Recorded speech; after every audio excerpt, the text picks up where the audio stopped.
Life is really, man, it's a test. It really is. It's a test, and once you stop testing yourself in so many different ways, that's when it's time to check out. And I'm nowhere near that point yet. Stand by. 3, 2, 1. The following program comes from executive producer Lilian Garcia. Every athlete is on this quest. Every performer dives in head first, battling real-life challenges and overcoming obstacles in an effort to make their dreams reality. Singer, speaker, and 15-year WWE host Lilian Garcia was the first woman to ever announce WrestleMania and is now the PFL MMA cage announcer. And now she's giving you an all-access pass to the human interest stories of elite athletes, extraordinary entertainers, and wellness experts. Now, let's embark on another fascinating journey of chasing glory with your host, Lilian Garcia. Welcome, everybody. Chasing Glory here. Lilian Garcia, your host. So excited to be here with you guys. All right, guys. Seriously, I am a little delirious. I have been on the road. I have been doing a lot of Chasing Glory tapings. I've been doing a lot of meetings. I've been recording an album. I'm working on speeches and then performing them on stage. It has been really become a Chasing Glory episode for myself of just what I tell you guys not to do, like burn the candle at both ends. And I have to take my own advice and balance myself because, like I said, I'm a little delirious right now. But it is important that I bring this episode to you. It is Black History Month, and I'm just so proud to have somebody on here that has gone through a lot in his life and someone that does burn the candle at both ends, but that's because he is passionate about what he does. BookerT is in the house. Five time. So excited. We've had a lot of fun, BookerT and I. We even did something in Puerto Rico not too long ago to raise money for the hurricane, and just watching him do the spinaroonie. I believe that I did the spinaroonie. No, I think one time he actually wanted me to do it, but I was in a dress. I'm not about to, come on. I'm not about to do the spinaroonie in a dress. I know a lot of you are probably like, damn it, why didn't you? No, I have my limits. Anyway, BookerT, awesome guy. So make sure that you share this, make sure that you tell your friends about this. A lot of great lessons on here. A lot of talk about his time when he was in prison, and also the fact losing his parents so early on, and then having a child at 17. Whoa, that's heavy. But you know what? As always, real, raw, inspiring. So make sure you subscribe, youtube.com/Lilian Garcia, so you can make sure and get the episodes when they come live. You will get a notice right away and you can watch them. You can also listen at Chasing Glory, wherever you get your Chasing Glory podcast. So make sure you subscribe there. And on Instagram, it is at Chasing Glory. On Instagram, I'm at Lilian Garcia on Instagram, Twitter, and Lilian Garcia official fan page on Facebook. For anything Chasing Glory, just go to chasingglory.com. And very soon, we will be revealing the winner of the octopus naming contest. All right, we got to give this little octopus a name. So excited about that. And there's a lot of cool little things with the octopus that are coming up. Thanks for continuing to watch this, and right now, let's do it. Here is BookerT's journey of chasing glory. BookerT is the perfect example of someone's past not defining their future. The youngest of 8 children, Booker had the support of his siblings after losing both of his parents by the time he was 13 years old. He would land himself in some trouble after dropping out of high school and spent 19 months in prison after pleading guilty to armed robberies at Wendy's restaurants. While on parole, Booker would look for a better life for himself and his young son, and at the suggestion of his estranged brother, Stevie Ray, they enrolled in a wrestling school run by WWE Hall of Famer Ivan Putski. It is there where he began his journey as a pro wrestler, and he would begin making a name for himself on the Texas independent scene. They would gain some recognition when they joined the Global Wrestling Federation, which was broadcasted nationally on ESPN and caught the eye of a future world champion. At the suggestion of Sid Vicious, Booker T and Stevie Ray would join WCW and be known as Harlem Heat. They dominated the tag team division and became one of the best duos in the history of the promotion, where they won the tag team titles a total of 10 times.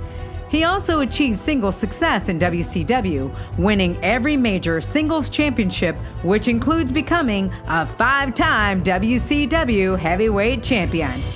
After the WWE purchased WCW, Booker T quickly became one of the top wrestlers in the WWE and immediately became a force by feuding with both Stone Cold Steve Austin and The Rock. His success would continue in the WWE, winning multiple championships and accolades, including King of the Ring and the World Heavyweight Championship. Alongside his wife, Queen Sharmell, the two proclaimed SmackDown as their kingdom, and although Booker was far from retiring, he amassed an amazing wrestling career that many can only dream about. A brief absence from the WWE allowed Booker to work for other top promotions such as TNA and AAA, and also gave him the opportunity to train the next generation of pro wrestling talent by opening up a school in his hometown of Houston, Texas. Booker T would return to the WWE in 2011, and although he didn't perform in the ring as much, he stayed active by being a coach on Tough Enough and joined the commentating booth on SmackDown. He also briefly became the general manager of SmackDown, but would eventually join his rightful place in the WWE Hall of Fame in 2013. He would also get recognized for his contribution as a tag team wrestler when just 6 years later, alongside his brother Stevie Ray, Booker T became a 2-time WWE Hall of Famer. Booker currently hosts his own successful podcast and wrote 2 amazing autobiographies, the first of which became an Amazon bestseller, as well as winning the Bronze Independent Publisher Book Award in 2013. He currently serves as an analyst on WWE Backstage on FS1 and continues to share his expertise on pro wrestling on the pay-per-view panels. Get fired up as it's about to get real, raw, and inspiring with Booker T. And here it is. Booker T is in the house. Yep. Book, it's so great to have you on Chasing Glory. Thanks for having me. How does it feel when you hear and know all the things that you have accomplished in your life? I mean, coming off of this bio that is, it could have kept going and going and going.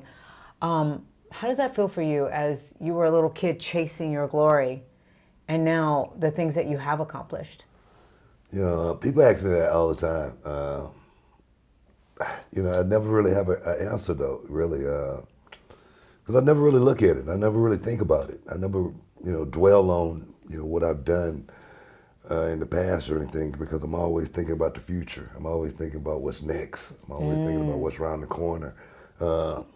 Being prepared for what's around the corner. Preparation is the only luck you're ever going to have. And if you're thinking about what you've done, you're like resting on your laurels. You feel like you've gotten there. Everything's fine. And I think when you get comfortable, I think that's when the rug can get pulled from under you. Everything can, go away. So hard to build, but it can go away just like that. And I think just from the way I grew up, I'm always thinking about, the snowball melting. I always said my career has been like a snowball going downhill, and it's just gotten bigger and bigger and bigger. Yeah. Even now, at 54 years old, it still seems like it's getting bigger and bigger. And I'm always wondering, man, when is it gonna melt? And it doesn't seem like it's, melting yet. And I think it's just because I'm still thinking about putting the work in. Yeah. And thinking about, how much further can I push myself? And I just never think about, what I've done. Yeah. But by doing that, because I used to do that as well, and then I realized, my gosh, I'm also not celebrating now, not allowing myself to celebrate the moment as well, to then appreciate, because then it became this, I want more, I want more, I want more. So it's almost like I wasn't satisfied because I didn't stop and celebrate. Do you at least stop and celebrate? No, I mean, I celebrate all the time. You know what I mean? I vacation. You know what I mean? I love my life. I love who I am. I love what I do. Not that I forsake, the good things and treating myself. Yeah. No, I do that too. But I just don't sit back and think about, oh man, you've done this, you've done that. It's a lot of stuff, honestly, really, honestly, truly, honestly, a lot of the stuff I don't even know about that I've done. I don't even know about it. Somebody got to come and tell me, hey man, do you know that you're such and such? Yeah. I go, no, I never really thought about that because it's not something that's tangible to me. What's tangible to me is my wife and my family, my son and my daughter, you know, and being healthy and being able to take care of them, you know. Yeah. That is what I think drives me. All the accomplishments and accolades to me has only been work. And you've loved your work. Oh, I love it, man. Yeah. I've been, I tell people I stopped working when I was 25. I worked, you know, so many menial jobs, you know, up until I was 25 years old. I'm talking about flipping burgers, scaffolding, digging holes, you know, leveling houses. Every, you know, job you can imagine, I did before I got into professional wrestling at 25. And then when I got into professional wrestling at 25, man, I found something that I love to do. That's just the way I've always, you know, looked at life. You know, I mean, life is, you have losses. You just got to be able to deal with them and go forward, you know. Yeah. And I think life is, like I say, it's so short. You got to think about what's tangible, more than anything that's material. Right. Yeah. I know one thing. I mean, every time we've gotten together, when we get in the lunchroom, when we talk, I mean, I always have these massive conversations with you, which I freaking love. You're so insightful. I don't know whether it's because also we're like a year apart. Yeah. So it's like we've been through some stuff. We've seen through, you know, some things, and we look at things differently than we were in our 20s and all. But when I look now, when I was doing the research for this, and I started, you know, it's wild because you've written 2 books, you have a lot of your story out there, but we forget people's individual stories. Yeah. And so while I was looking all that up, I forgot about your parents. Yeah. Passing at such a young age. Mm-hmm. Your dad you were only 10 months old, right, when your dad passed from a stroke. Just one day went to go get ice. Oh. And then your mom fell off. And surgery, went to surgery, and, you know, I'd have surgery and regular routine back surgery. And you were 13 Yeah. at that point. Mm-hmm. What does that do to you, being so young? Because then it was like children of 8. And I've read how it just became mayhem, like pretty much, where even you and your sister had to move out and live back at your mom's old place to try to get away from all the drug dealers or this and that were going in. What does You know that what do? I don't remember. What I don't remember a whole lot about is crying. I don't remember crying a whole lot at that time. Being that young, you know, losing my mother, I'm sure I cried, but I just don't remember crying a lot or anything like that because, I don't know, kind of because you're lost, really. You're in a world where you really don't understand, you know, what's going to happen next, what's going to be around the corner next. And that may be the reason why I think the way I think now, you know. Yeah. So I'm always, you know, thinking about that consciously now. About what's next, even my mortality with my kids. Yeah. But what happened to me at that time was I just, we lost our rock. Focus, of course, you know, is one thing that I've always tried to do when I got in the wrestling business. I always tried to stay focused, keep tunnel vision. But when going through something like that, it's really, really hard to stay focused, especially being 13 years old. Living the lifestyle that I was living at that time, going through and seeing some of the things that I shouldn't have seen at that age, as far as being on the street and whatnot. School, it's kind of hard to go to school and then have that kind of life at the same time and be able to focus on school. It was so very hard. So school was definitely something that took a back seat after my mother passed, because I had, you know, no one telling me I had to do this or I had to do that. You know, do your homework. I had no one telling me that anymore. I was pretty much out there just floating, and I had to grow up really, really quick. Yeah. And it's a good thing and a bad thing at the same time. I was in the situation that I was in because all the street knowledge that I learned along the way and a lot of stuff that I saw along the way molded me to be, you know, the person that I am today as well. Mm-hmm. As far as, just say, for instance, you know, all of the drug dealers that I saw and all of the the users that I saw at the same time.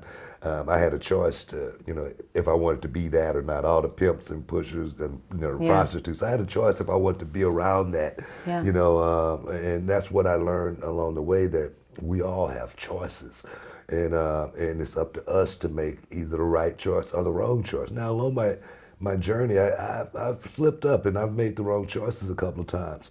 But I do know in life we all have choices, and that's one of the reasons why I'm pretty much still today just focused as I am. Yeah. But okay, so at 13 you lose them. Yeah. You start losing all the focus, and you being surrounded by so much negativity. It wasn't until 22 where you were actually arrested.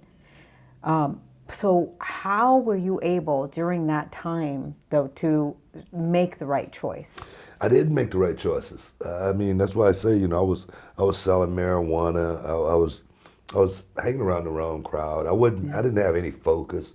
I didn't have any dreams or anything like that in life, or I didn't have any role models. Yeah. To teach me, other than the guys that I was hanging with, and they were doing, just as wrong as I was. But I tried to get a job. I remember, I held jobs. I remember when everything pretty much happened, and I tried to stay focused out there.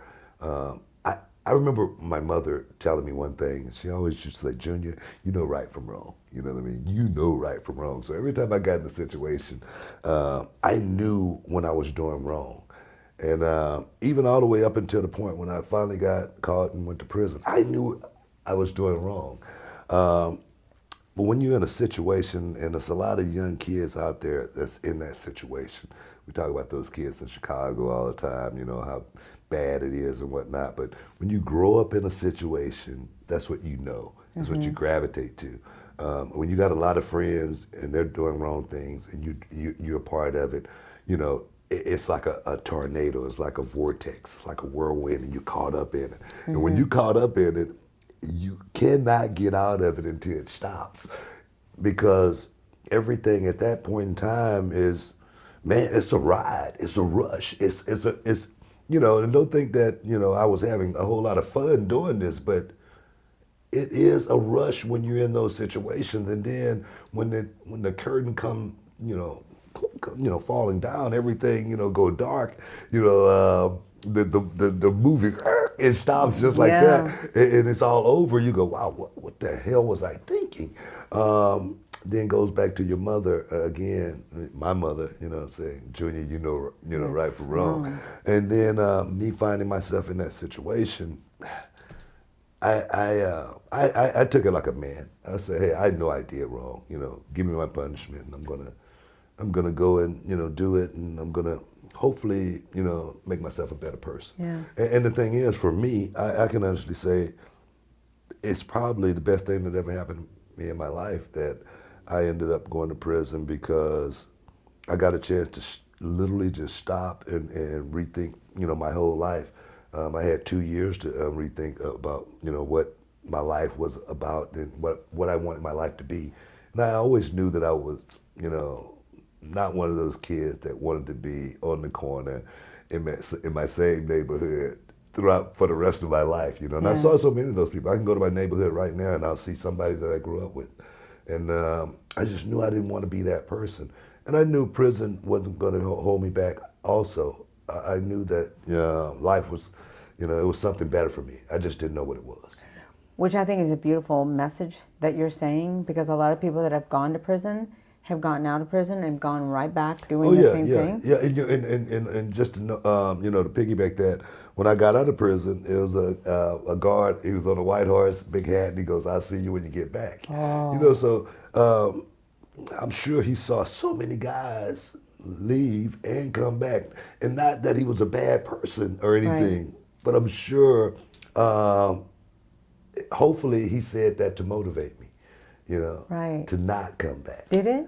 Do you? Because you remember that when you went, "Oh yeah, no way." I actually saw him after that at one of the WWE shows. Did you? And he actually gave me a big thumbs up, and like, wow, you know what I mean? You did it. So I think that's why I say I don't know if he was a bad guy or not.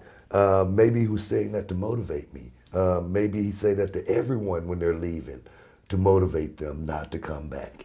And whether that's true or not, that's the way I looked at it. Okay. So what was it with you that you didn't come back, but there's others that have? What was it that happened with you that helped you make that transition to not coming back and you not using that as an excuse and making the right choice? I always knew I wasn't a bad kid. First of all, I always knew that. I had never seen the inside of a jail cell before I got put in jail. That was the first time I ever got put in jail, and I went to prison.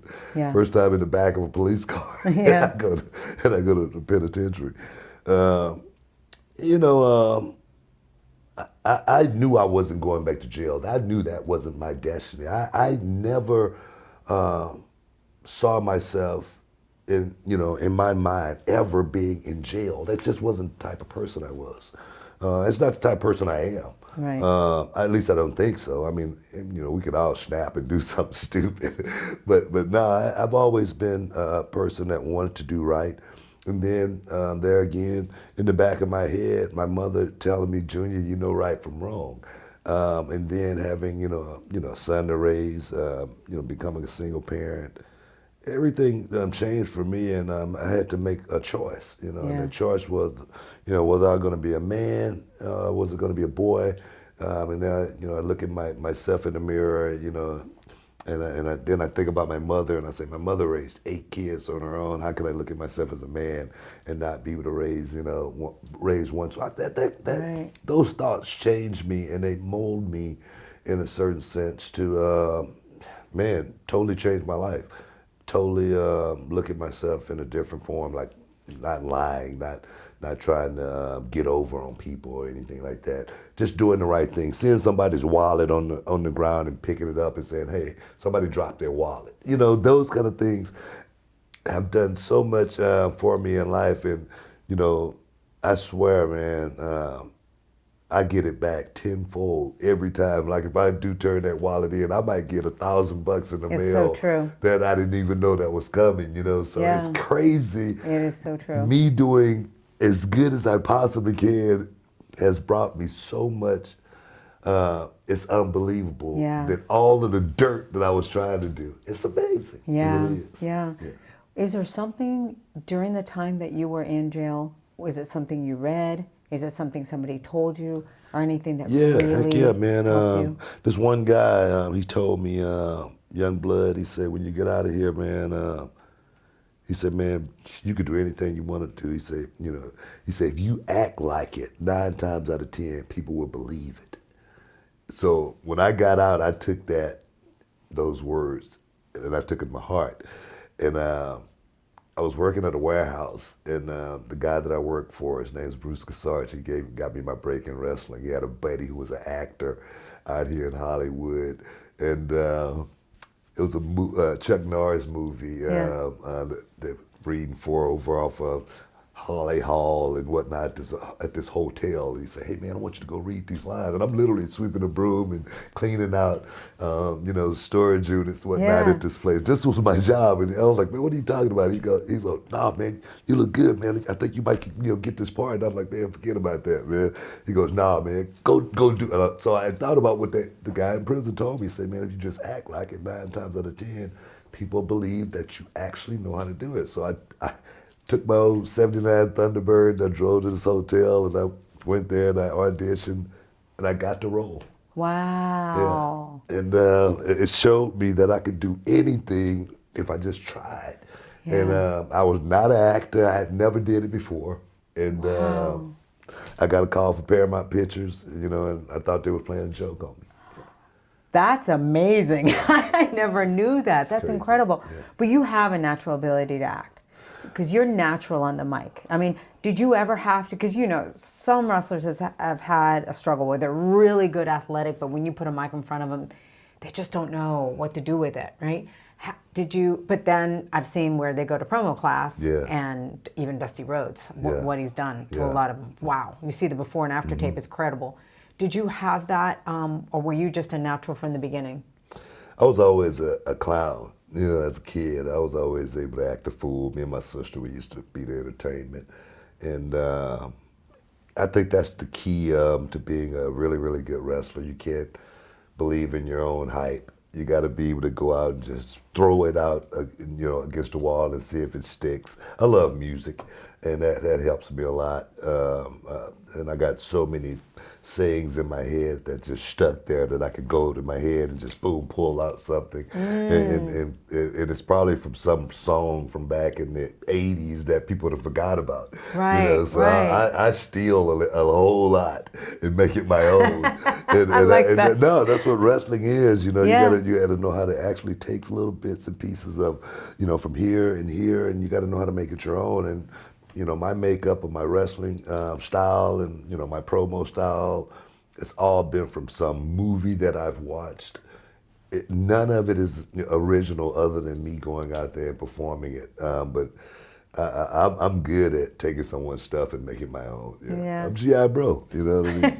Yeah. How do you feel about the time? Because when I got there in '99, that's when, there was nothing scripted. Yeah. I mean, they kind of would go up to Rock or Stone Cold. They're like, okay, here's the premise of where we're going, and then they'd go out there and just cut their own promos. yeah, and then all of a that's sudden, as the time went, I started seeing the scripts, and I'm like, what is going on here? Yeah, it's a different world now as far as the scripted promos, and I think it takes away a lot of the originality of the guy actually being able to, put himself against the wall and have to go out there and get over. A guy that, have to think about it, opposed to when you just have someone writing it for you, you're not going to take the time to, like I did, to go in and look in the mirror and, and I'm cutting a promo on myself, And, you're not going to do that. You're not going to, go and look in the mirror and just,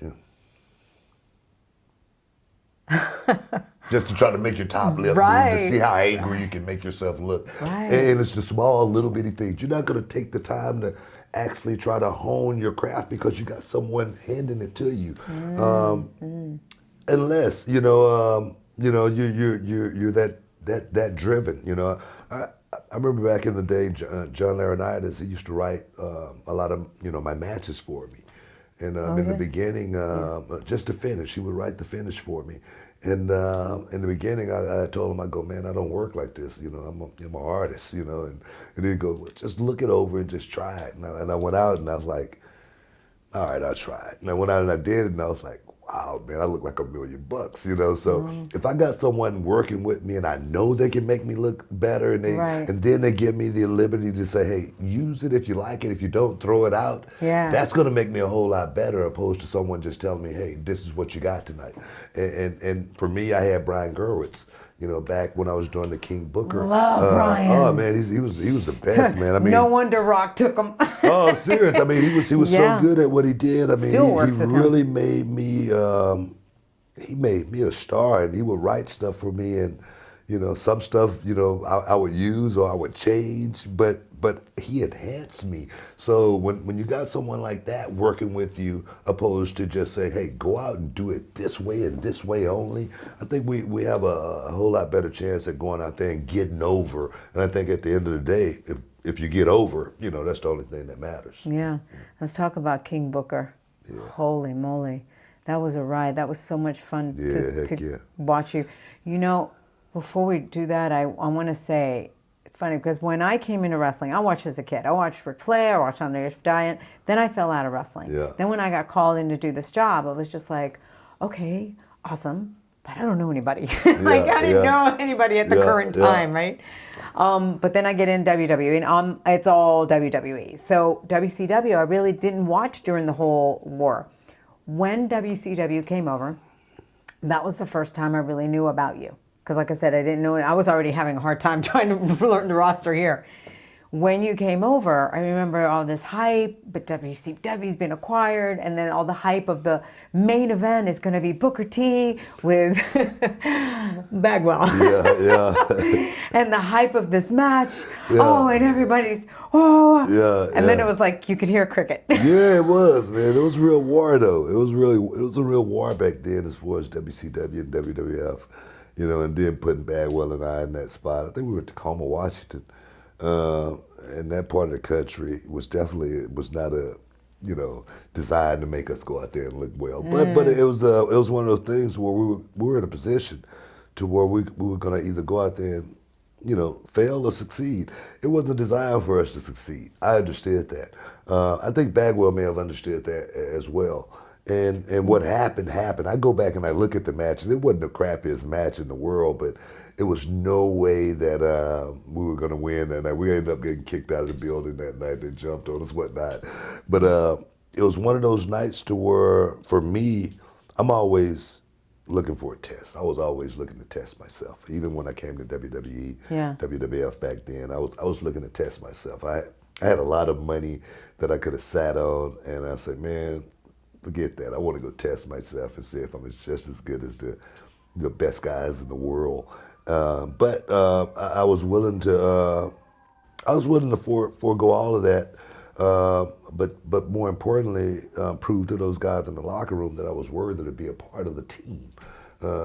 That's what wrestling is. Yeah. And so for me, going out there and failing that night, man, it was another moment for me to, okay, now you really got to prove yourself, because it didn't happen properly with Bagwell. Okay, let's see where this thing goes. But myself, honestly, I was never worried. One day when I came into WWE as far as if I was going to make it here or anything like that. I always knew how good I was. I never worried about getting fired or anything like that. I was never one of those guys because I was talent, but more importantly, I was the guy that was willing to, bring everybody on the team up to a certain level. I wanted to make, when we were on tour, I was trying to make everybody, feel good. Everybody was happy, everybody was smiling and laughing, because of the energy that I would bring, not just to the ring, but to the locker room. Yeah. And that's what, the business was for me back at that, during that time right there. So coming over to WWE, WWF back then, it was just no more than another challenge for me. I asked that because, in WCW, most decorated wrestler, unbelievable. That's so amazing. Congratulations. I never really think about that either. It's crazy. 35. I'm going to remind you because this is something that I always say to you, got to celebrate the things that you have done because it is hard work and it's also helping others to strive, to give them something to strive for. 35 championships in WCW. That's incredible. Or overall 35 championships. I think it was 21, I believe, in WCW. But the fact that you come over from that and being the first African American to win the WCW title. How did that feel? Actually, that's second next to Ron Simmons. Oh, Ron Simmons, right. You know what? Those accolades, man, they're awesome. But being the representative for the company means more. Being the guy that just said, hey man, we're gonna put the ball in your hand. You're gonna be the guy that's representing the company. I never really looked at the championship. I looked at the title. The title champion meant that you was the guy that was representing the company. The belt just came along with it. I never thought about being a heavyweight champion or anything like that. I just want to be the best wrestler in the locker room. When you're the best wrestler in the locker room, everything else just comes along with it. You never have to worry about a check in the mail when you're the best at something. And so for me, I thrive to be, within the realm of the names like Ric Flair, Nick Bockwinkel, JYD, some of the greatest names, that ever, put on a pair of boots. That's what I thrive for. When I was told one time I was going to be heavyweight champion of the world one day, you quit joking. I'm not even thinking that way because that was, the last thought in my mind. But I want to be the best, and I think that meant more to me than anything. Even coming to WWE, I want to be the best in the company, and I got a chance to wrestle all of the top guys, in WWE from The Rock, Stone Cold Steve Austin, Undertaker, Chris Jericho, everybody. I wrestled them all. Yeah. And I had success, working with all of those guys, and at the end of the day, it wasn't about me. And still to this day, it's still not about me. It's about passing it on. It's about, having a lot of fun. I tell people all the time, man, actually I was just talking on my radio show just last week, and we was talking about the revival turning down $700,000, you know, and I say, man, offer me $700,000 and I'm gonna keep my mouth shut. Okay, I'm gonna take the money and I'm good. And I say, and furthermore, I say they can tell me to stay my ass at home. I'll be happy with that too. Right. You know, but just keep sending the check. Right. You know, right. Because at the end of the day, there again, it's about my family. It's about taking care of my family. There again, at the end of the day, it's only been a job.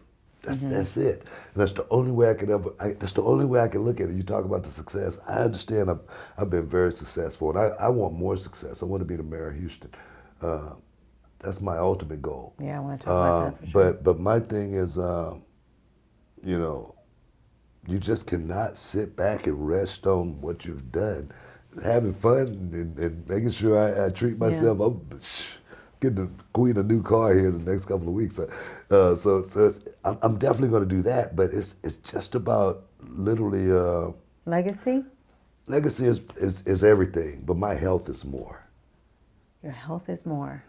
Okay, explain that to me. And waking up every day, you know, after you've been locked up, you know, when you know, like for me, you know, now I look at life totally different. Every day is a blessing. Every day is like, you know, I say, people ask me, hey man, how you doing? I say, another day in paradise. Every day, no matter what, man, it could be a blizzard going on. Right. And they say, hey man, how you doing? Another day in paradise. No matter what, I'm gonna always say that, because me having my health, being able to get up and, you know, play football with my son and, you know, go do my daddy-daughter dance, man, that stuff there, man, that's, you know, I say my next championship is walking my daughter down the aisle, you know. I love that. And that is worth more than any of those 35 championships. I trash them all, you know, seriously. Yeah. So that's what I feel what like, life is. in a way, everyone should go to jail. Experience it. Nah, man, nah.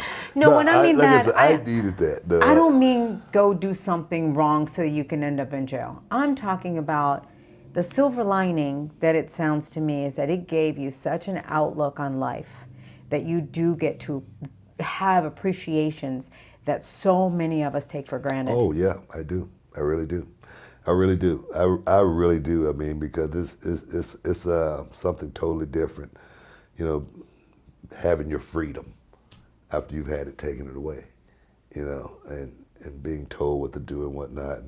And the thing is, I could have been, I was facing 5 to 99 years. Whoa, I didn't hear about the 99 years. Yeah, and wow. I was a first offender, and, you know, I had, you know, my family got me a good enough lawyer where he managed the terms, but man, I could definitely not be here sitting here having this conversation. Right. You know, even if it would have been 1 or 2 more years off, if I would have stayed in or not, because I probably would have never gotten the wrestling business. You know, that window of opportunity was literally like so small. Yeah. And I got in there somehow. You know, but that's why, you know, I'm a believer. You know, life is you know, put us here for a reason. Yeah. I know I'm on a path in life, and I know my path is, you know, I really don't know what the destiny and what the journey, you know, is going to culminate in, but I just know I still got like so much. I just ask God to give me enough time to finish my work all the time. What is your ultimate work? I don't know yet. That's the thing. I really don't know. I just know I'm just here to serve. You know, like I say, as far as being the mayor of Houston, that's something that I got so many young people in Houston that believe in me now. I don't know why, you know, they do, but they really want me to work for them. And I think that's my ultimate goal, is to really be able to let young people see that it really is about them. They are the future. They are the wheels that make everything turn. And we need to rely on them so much more, because they are so smart. My kids, man, at 9 years old, they're so smart. And I just think we need to, I got a saying, you know, and my slogan, you know, that I run on is, you know, we've said, you know, respect your elders for years, but we never say respect your young people. I read that. I love that. We need to, you know, really, you know, change our thought process and really put young people in positions to actually make decisions, because I think they're, I wouldn't say they're more qualified, but they're their brain is a lot fresher, and they're thinking, so much faster than someone my age. And I know that just from experience. Mm-hmm. Now, what happened last time? Because I know you wanted to run in 2019. I ran into some problems with my prison record. I got held up by the mayor's office, and they held me up for like a year, trying to get some paperwork that I needed. But the thing is, that's destiny, though. That's destiny. That's the only way I look at it. Why? Why do you think that's destiny? Preparation is the only luck you're ever going to have, and being prepared is what I need more than anything. Winning is one thing. Right. Being prepared is something totally different. Okay, so when would the next one be? In 4 years. In 4 years from now. Yeah. Okay. So now you look at you go, wow, thank you, because I got 4 more years to prepare. Yeah. Right? Yeah. Do you look at Glenn like, Glenn being Kane, does he talk to you about, like, do you guys talk about this? No, I actually started this before he did. Oh, you did? Yeah. I started my process before him. And it's not something we talk about, but it's something that we've discussed. We've always discussed politics in the locker room. And it's always just been small talk. Him and I, we never said, man, I aspire to do this one day. Nah, it wasn't anything like that. And I just think, he's a very, very intelligent guy, and as well as he's doing something for the better good. Yeah. More importantly than anything, he's not doing it for himself. Right. He could easily be sitting at home. Yeah. And enjoying collecting life, residuals. and collecting his money. Right. And that's what true public servants do. They don't do it for themselves, and I respect them so much. Yeah. I would just thought that maybe since he is mayor, you would reach out or something to be like, so is it all that we thought it would be? You know what? I'm sure my life right now is so much better than being the mayor. I mean, I get to cover. I'm gonna be at Tyson Fury next week. Tyson Fury and Deontay Wilder next week. I was just at the UFC just Saturday night in Houston. I'm sure my life right now is so much better than being the mayor, but it's not about that. It's really not. I mean. If I have to suffer a little bit to make things right and make people feel a certain way about themselves, I think that I think I can get just as much joy out of that as I can going to watch the boxing matches. I really do. I really do because life is really, man, it's a test. It really is. It's a test, and once you stop testing yourself in so many different ways, that's when it's time to check out, and I'm nowhere near that point yet. What would you advise kids out there? There's a lot of kids that are hurting, a lot. Yeah. Suicide rate is unbelievable. Yeah. It's very scary, which is one of the reasons I really wanted to bring the show to talk about, things that somebody like you, some of the other superstars that you've endured, you made a choice, right? You had obstacles, your parents dying, you went to prison, but yet all of these things happen and you still made a choice to be better, do good. What would you advise kids out there that are lost? It's complicated, but it's very, very simple at the same time. A lot of it starts in the home. Most of it starts in the home. I say a lot when men are not in the home and not nourishing the kids the proper way, that's when a lot of things can go awry. That's why I'm so focused and intent on, my kids and making sure they don't become followers. Mm-hmm. Because I think that's a lot of it. Being followers, peer pressure. Thinking that you got to do something because of, Right. You got to be a leader. You got to be the one that's leading, and then you got to know how to lead. That is the most important part. Just say, for instance, I talked to my son about being the best on the team, and not just being the best on the team, but being a leader. Mm-hmm. On the team, and when you're a leader on the team, you bring everybody up. Right. And I think that's one of the biggest things that's missing. As far as our young people go. I mean, they tend to, especially these days with social media, tend to want to follow. Yeah. You know, that's the one thing that they want to do first is follow. Follow. Yeah. No, I never thought about that. The whole following everybody. Yeah, that's when you become a follower. And then you're comparing. Oh, yeah. The time. Then when you become a follower, you know, I mean, you got so many other followers that's following. Yeah. You know, and then that's what I go back to being a leader. Just say, for instance, I got a lot of young girls that's in my wrestling school. And I need these young girls to know that, hey, if you go somewhere and someone is not treating you the way I'm treating you, you're in the wrong place. Okay? Because I'm not finna, you know, try to come on to one of my little girl students. Right. Because I'm a man, all right? I know where I'm at in life. Right. But and I teach my daughter, if you ever get a boyfriend, he's not treating you the way I'm treating you, Yeah. you got a problem. You need to get rid of him. You know, so that's what being a leader is all about, and it starts very, very early in life, teaching our young kids as far as, you know, not being a follower. Yeah. Yeah, very simple. You were, like you mentioned earlier, you were a father at such a young age, 17? Yeah. Wow. Yeah. It is written, you know, feel free to tell me what the truth is here, but it's written that you and your son ended up splitting because of all the time that you were on the road. Yeah, it wasn't because I was on the road. I think it was because of my son wanted to grow up quick. You know, me being a single father and not having the tools, Yeah. you know, properly to raise a kid, and not knowing, you know, the responsibility and how to actually do that. Now, when you could actually think you're doing the right things, and they just may not be, you know, totally right the way you see it. Like, just say, for instance, my son, you know, I got full custody of my son when he was 6 years old. My son never seen me, you know, be like a promiscuous dad.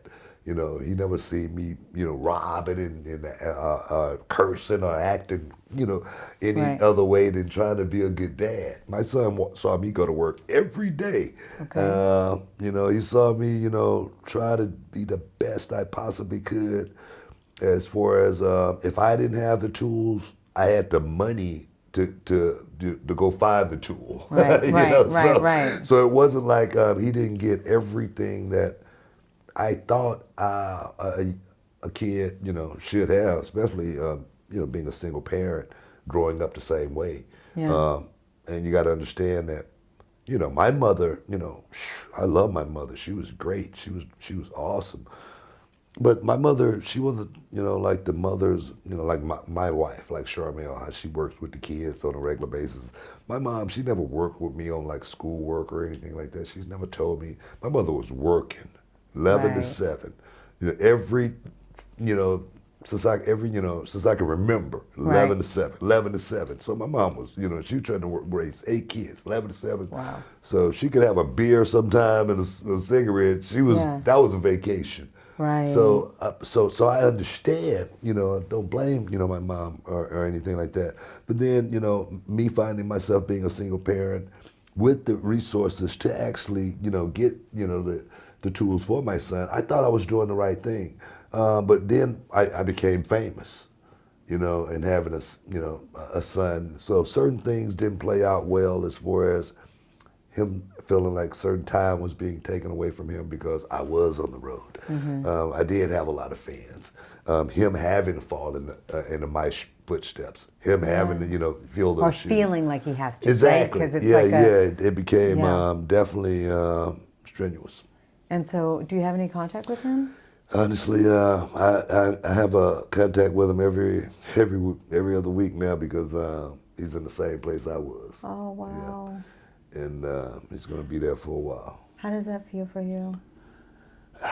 It feels awkward, you know, because I saved so many other kids.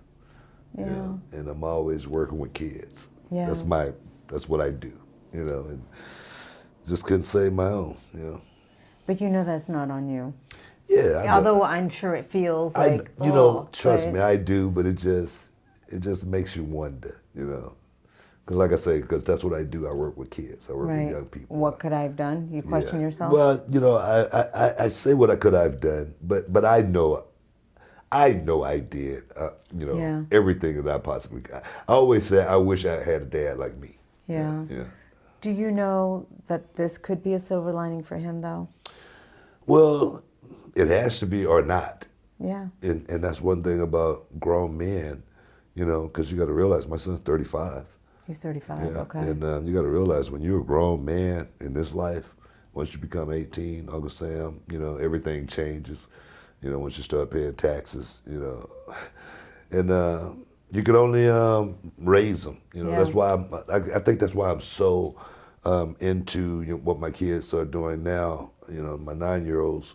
You know, because but I'm lucky as well because I got Charmel there. Right. You know, I got, you know, their grandmom, they're there. You know what I mean? Right. So everybody's working, you know. And Charmel's amazing. Oh, man. Oh, my God. She's like super mom. Yeah. You know what I mean? She got them in so many activities right now. And I think that's why I'm, you know, the way I am right now, just because I got a second chance to try to, you know, do it over again. Hopefully it'll work out. Yeah. But there again, also, you can only teach them. And once they get to that certain age, man, they got to, you know, choice. Hopefully you taught them right. Choice, yeah. Choices, yeah. Whatever happens, this is now, like you said, he's an adult man. Oh, yeah. It's his choice, Yeah. 100%. So ROW, man, you're doing some killer things there. Yeah. I read that at one point, though, you almost closed the doors. Yeah, heck yeah. Talk to me about that, because I guess about 5 years ago. It was Christmas Chaos, and we do Christmas Chaos every year. I think we're up to Christmas Chaos 14 now, and it was going to be our last Christmas Chaos. I didn't tell any of the wrestlers or I didn't tell anybody. You know, we was going to tell them at the end of the night after the show was over with. Yeah. And we have been promoting that show like crazy. And I got a buddy, his name's Hilton Koch. He owns a furniture store, and about 5 years. Maybe 3 years prior, I had invited Hilton to one of our shows because I was trying to get him to help us sponsor, you know, give us a little bit of money and help us out, you know what I mean? And he came into the show and he goes, man, I just don't think it's going to work out. And I understand, we was a lot smaller and whatnot. And then when that happened, I changed the name. It was PWA at that time, so I said, we got to get rid of that name. So we sold everything. And why didn't you like the name? Well, because it was called PWA, and when you got a WA, when you got a W something, it reminds you of WWF, you know, and everybody's tried to, you know, recreate the mode of, you know, WWF, WCW, ECW, such and such and such and such. So I say, I want to change the whole name of the game, and so I thought, man, reality shows are hot right now, reality of wrestling. I say, if, you know, I say, we get on television, they're not going to know if it's a reality show or a wrestling show, and they're just going to tune in to watch. Oh, I like that. Yeah, so we became a reality of wrestling, and man, we was like, sounds good, this is good. So we started promoting this one big show, Christmas Chaos. We was, like I said, getting ready to close down at that point, and I invited Hilton Koch out there again. I said, Hilton, come check out my show, man. Got a big show going on tonight. So he's like, all right, I'll come check it out. And that night, I don't know what happened. God must have just blessed us because we had a line so long, it was literally sold out that night. We might have had 600 people. And Hilton called me on the phone. He said, hey, Book, I'm here. And I said, well, just come on in, man. He goes, no, I'm in a line, man. It's like around the building. Get me out of this line. Yeah, so we went and got him in. We did the show. And at the end of the night, he said, hey, man, I want to sponsor with you. Oh, wow. And he started giving us $1,000 a month just to sponsor with us, and kept the doors open. Oh my God, you went down to the wire. Yeah. To the wire, which I think is a very important message. Even Santino, when he was on, he was saying he was like out of money. I forget if he said he had $50 and then boom, he got signed that week after. Yeah. There's like sometimes it just gets to that wire. Yeah. Is that the closest you've ever been to? Well, we went through a stock market crash too back in 2008. Because we opened in 2005, and that really hit us really bad. And once we got through that, we was like, man, we can get through this, we can get through anything. And then, you know, I told Charmel, I was like, baby, either this thing's gonna work or I'm gonna run out of money. because I used all of my own money for reality of wrestling. Yeah. And I spent, maybe $1 million plus on this, because I owned everything. Right. I bought 5 wrestling rings. I say, man, I'm going to make this thing work. Wow. And but I had a plan. My plan was, you got your ex-WCW guys, your ex-WWF guys, ECW guys. There's so many ex-guys out there running around, and so many guys trying to, run a company off a lot of ex-guys. And I say, that's the one thing I'm not going to do. I said, I'm not going to hire any ex-wrestlers. I said, I'm going to create all my own wrestlers. I said, I'm going to start from scratch. And that's what I did. So all of my wrestlers at Reality of Wrestling are my talent. They are not guys that has been going all over the place, but now they're to the point to where they're going everywhere, but it's due to what we have started at Reality of Wrestling, and my fans come to see my stars, and that's what's so unique about Reality of Wrestling. We have the youngest roster, and I think in professional wrestling, we just crowned the youngest, female, 18 years old. She just turned 18 years old just Saturday night. And that's what we do. We think about young people, watching young people to aspire to be those young people. And that's what Reality of Wrestling is founded on, and that's what makes it work. And your YouTube, like we were just talking about. We're on YouTube and we're on Fight TV as well. No, but the YouTube growth that you have had. Oh, yeah. I mean, the beginning of last year, you just said you had what, 5,000? 19,000. 19,000. Yeah. And now you have over 204,000 now. Yeah, maybe 205,000 now. Yeah. What's the YouTube channel? Reality of Wrestling. Okay. Yeah, just Reality of Wrestling. Wow. Yeah. I mean, that's growth. That tells you right there. And the fact that you were saying now you want to take over. You want to take over Texas. No, it's been my ultimate goal since day one. Our goal is, I wear the ring of, a great man by the name of Paul Bosch. He was a wrestler. He was a promoter in Houston. And he was the greatest promoter in Texas wrestling.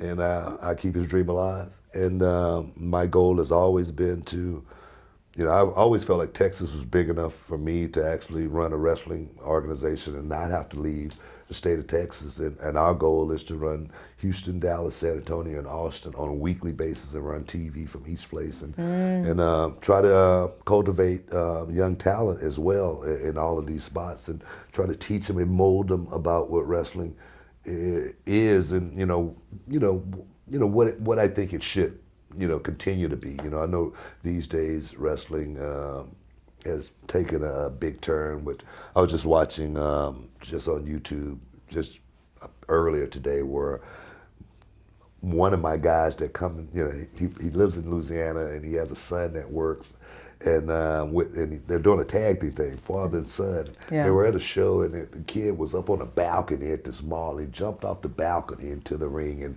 it was a spot. And I need to talk to him. I'm like, man, this is not what we do. Okay, because the kid's going to be labeled to, hey, this is when you get booked on a show, hey, what are you going to jump off tonight? And then he's going to end up doing something stupid. So I'm trying to, teach. So is that like Shane McMahon? Because now everybody's expecting Shane to do something. Shane is doing it on a show that's so big, and you got to understand, Shane's getting a big check for that, even though he works, even though he's part of the company. He's still getting a huge check. And he doesn't do it every week. As well as as well as he's got people out there that's making sure he's safe. That he's safe to the point, to a certain degree anyway. Right. So when I see stuff like that, I just need to talk to young people and say, hey man, wrestling is beautiful. It's an art. It's not that. It's not a stunt. You know what I mean? And if you want to last a long time, if you want longevity in a career, if you want to have a chance at making it to that point, that's not something you want to be doing. So that's what I want to talk to, all of the young people around Texas, get them on board, create something at the same time, because we are definitely creating something. Of course, Reality of Wrestling is a movement, but to be able to create, something even bigger than that, as far as, bringing a group of young people that, because one thing about wrestling, it's kind of underground sport. Yeah. If you're at the Performance Center, you're trying to find where you can get in. Right. So if we can create that platform, that springboard for these young guys to have what I call a half of a chance at making it in this business, because it's really that hard. and you know it. Yeah. Give them a half of a chance of getting into it the proper way, man, and then building, you know, the biggest Texas wrestling company at the same time.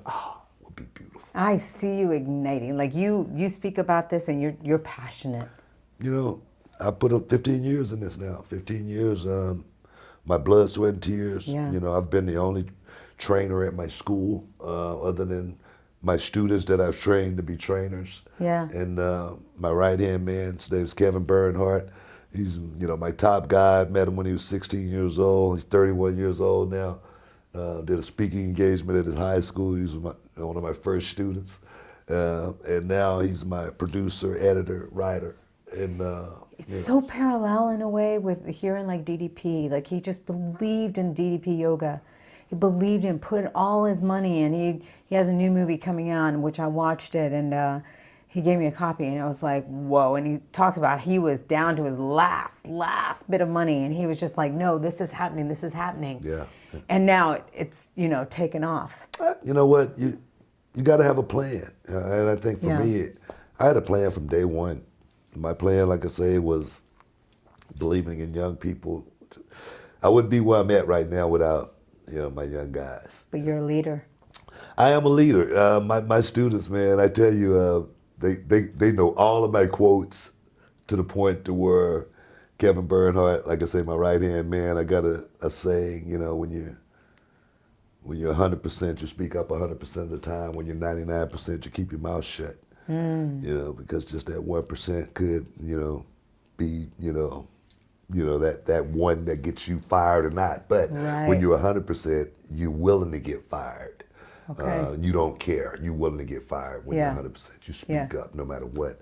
And Kevin had been, you know, cutting the tape. He had been editing for like a year or so, and he was like, you know, I was only paying him like, I don't know, $800 a month or whatever. And he came to me and he goes, Book, you know, can I have a meeting with you? And I was like, yeah, man. He goes, yeah, you always tell us, man, you know, when you're 100%, you know, you speak up 100% of the time. You know, when you're 99%, you keep your mouth shut. And I go, yeah, you know. He goes, man, you think I can get a raise? Did he get one? Yeah, I started crying because lesson learned, you know, lesson learned. You know, he was 100% about coming in there and asking me about extra couple of $100, you know. So yeah, you got it, you know. Whatever, anything else, you know. No, that's it. You know what I mean? So, but lesson learned, you know, that hey, when you're 100, he knew how hard he was working. Yeah. You know, he knew he needed that extra couple of $100, you know, and he wasn't going to get it, you know, not asking, but he knew he deserved it more than anything. He'd earned it. Yeah. You as an African American have made such an influence, Book, that it's a beautiful thing to see. And here it is, Black History Month. What does Black History Month mean to you? Oh man, everything that the black man had to go through, Martin Luther King, of course, paving the way, you know, Lincoln opening the door, you know. It means everything. Being black in this society, you know, people don't understand what it means or what it feels like unless they're black. Right. And people can say, "Oh, you stop crying. That happened, you know, so many years ago," but it's still happening today. And one only thing we can do is just keep up the good fight, like Martin Luther King said, and try to do it. Get to you know, the promised land in a dignified way. I think that is more important than anything. Violence don't solve anything. And the thing is, we've come a long way, but we still got so much further to go.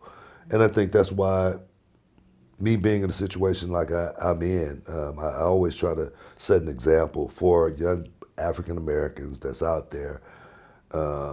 Just like just a couple of minutes ago, I came around the corner, the guy had some sweatpants on, his ass was hanging out, and I'm here to set an example. It drives you crazy, right? No, it drives me crazy. It drives me crazy. But I'll even look at that situation from a different perspective. I say, hey, maybe the young kid is dressing like that in the neighborhood, but hopefully he'll change his level when he get ready to go out to a function and he's around people that's not of his, you know, of his peers. Okay, right. You got to know how to change your levels. You know, just because I talk this way here sitting with you, I might be with my boys and I might be talking a totally different way. But I know how to change my levels. And I think that's what young people need to understand. Changing your levels is not selling out or anything like that. It's knowing how to, weave your way through this life. Life is the hardest thing you're ever going to have to deal with in life. And if you don't know how to deal with it, it'll deal with you. Beautiful. Wow.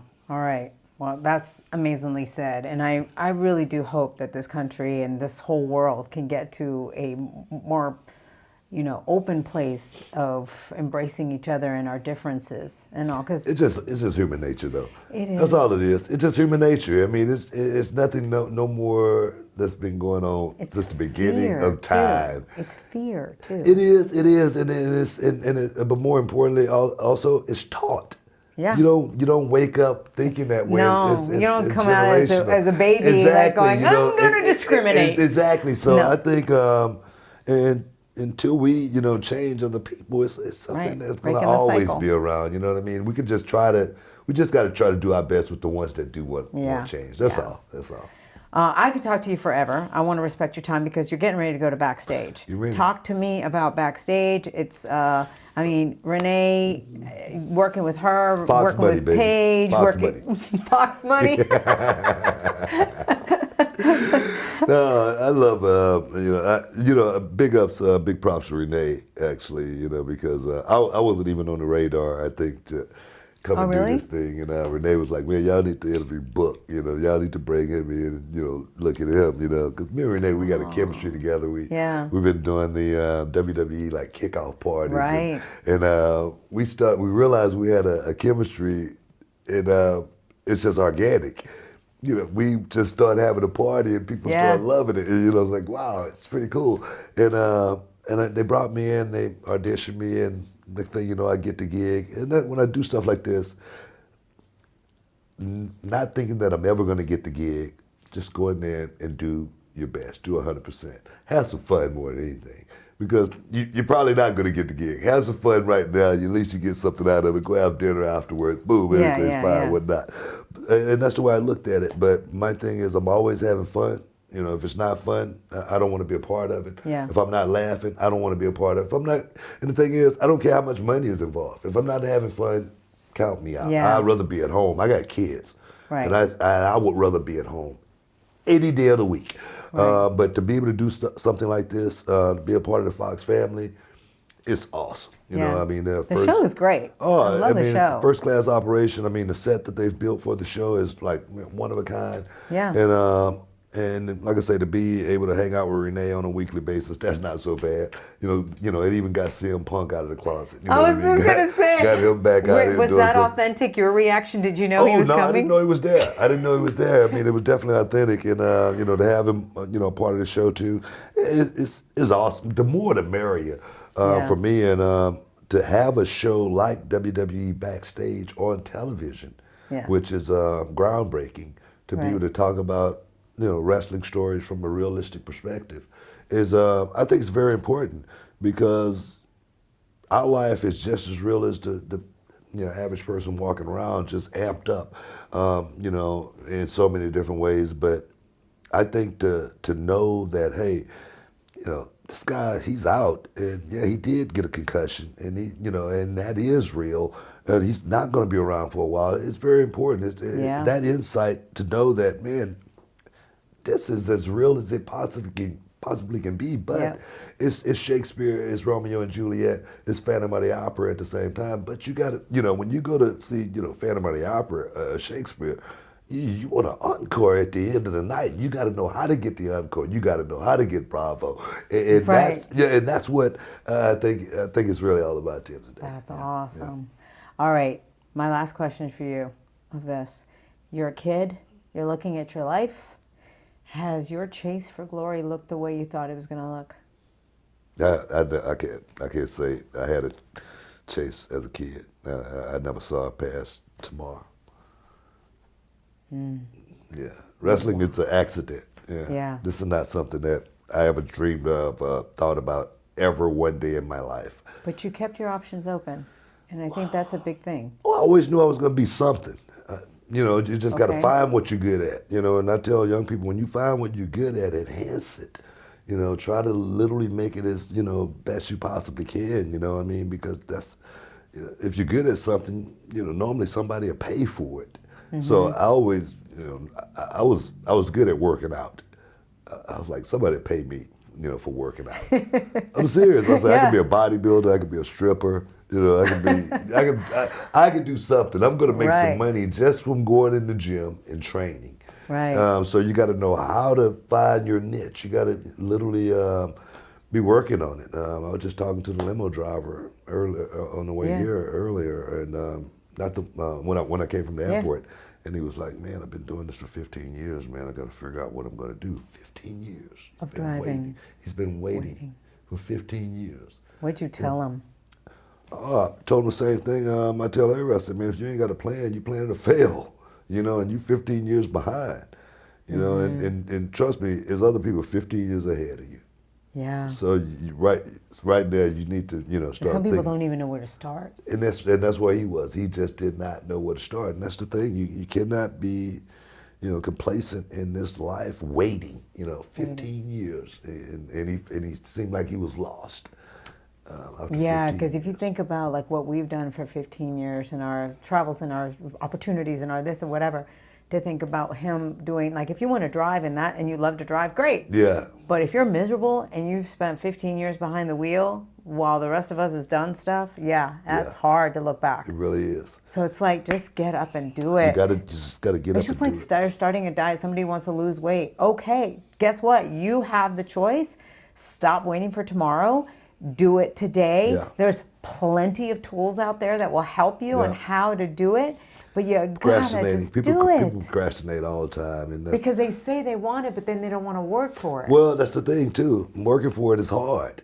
Yeah, it's not easy. Right. Yeah, it's not easy. But I think we're both here to say it's worth it.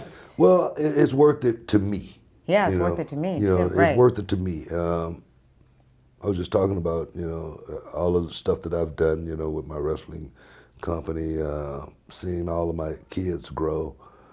I say, if it's worth nothing to anybody else, it's worth something to me. Yeah. And at the end of the day, that's the only thing that counts.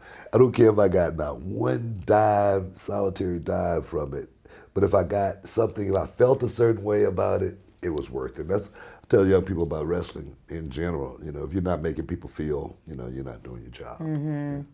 Well, you made me feel amazing in this interview. Awesome. Thank you. Tell everybody how to find you on social media. I'm BookerT 5X on Twitter.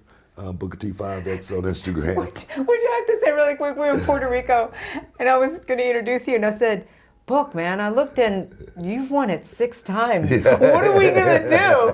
Because it's the 5 time. 6 don't work for me, So, So I was thinking, so when they told you wanted this, you were going to win it the 6th time, were you like, no, you don't understand, I don't want it. I said, I'll take it. I'll take it. You don't say you don't want to take the belt. I'll take it. So just do the 5 times.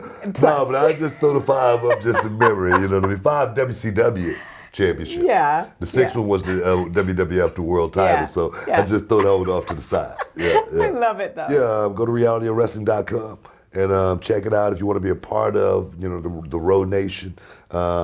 Just give us a call. Just like I say, go to realityofwrestling.com. We're taking students. It's not like any other wrestling school where we take guys like every 6 months. We take guys on a day-to-day basis. And whatever you want to get in, just come on down. If you hear about Fantasy Camp, Booker T's Fantasy Camp, come on down. Just go to realityofwrestling.com, sign up. That's where you can find me. That's awesome. Yeah. All right, give me a high five, dude. You're awesome. Thank you. This is Chasing Glory with Lilian Garcia. Thank you so much for watching. Make sure you guys subscribe to this channel so that you don't miss a single video or a live stream. And definitely share this with a friend. All right, follow the show at Chasing Glory on Instagram, at Lilian Garcia on Instagram and Twitter, and Lilian Garcia official fan page on Facebook. For everything Chasing Glory, just go to chasingglory.com. Until next week, go out there and live with much peace, love, and passion. And remember, always be yourself and trust that it's enough. Mwah. See you guys. Bye. Thanks for joining us here on Chasing Glory from executive producer Lilian Garcia.